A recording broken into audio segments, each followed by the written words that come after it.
यसपालिको निर्वाचन परिणामले नेपाली राजनीतिमा ठूलो सन्देश दिएका छन्।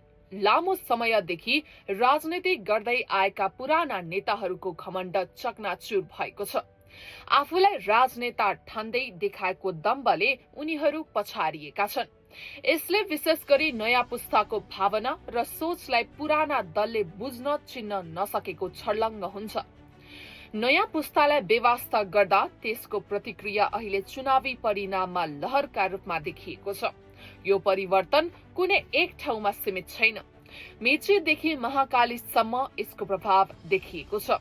स्थापित दलहरूमध्ये कांग्रेस बाहेकका अरूको त सबै प्रदेशबाट समेत प्रतिनिधित्व हुन सकेन।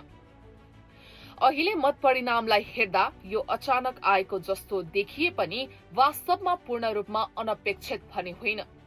लामो समयदेखि सञ्चार माध्यम, लेख र कक्षा कोठाका बहसहरूमा पनि पुराना राजनैतिक दलप्रति नागरिकमा असन्तुष्टि बढ़िरहेको वास्तविकताले पुरानाले गम्भीर रूपमा लिएनन्।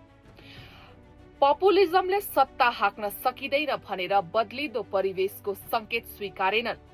सामाजिक सञ्जालमा स्वदेश र विदेशमा बस्ने युवाहरूको सामान्य प्रतिक्रिया मात्र हो भनेर हल्का रूपमा लिए। वास्तविक जनभावनालाई बेवास्ता गरिँदा अहिले देखाएको यो परिणाम अझ ठूलो रूपमा प्रकट भएको देखिन्छ। अहिलेको परिणामलाई कतिपयले यसपालि राजनैतिक महामारी जस्तै पनि मानेका छन्, किनकि यसको प्रभाव देशभर देखिएको छ।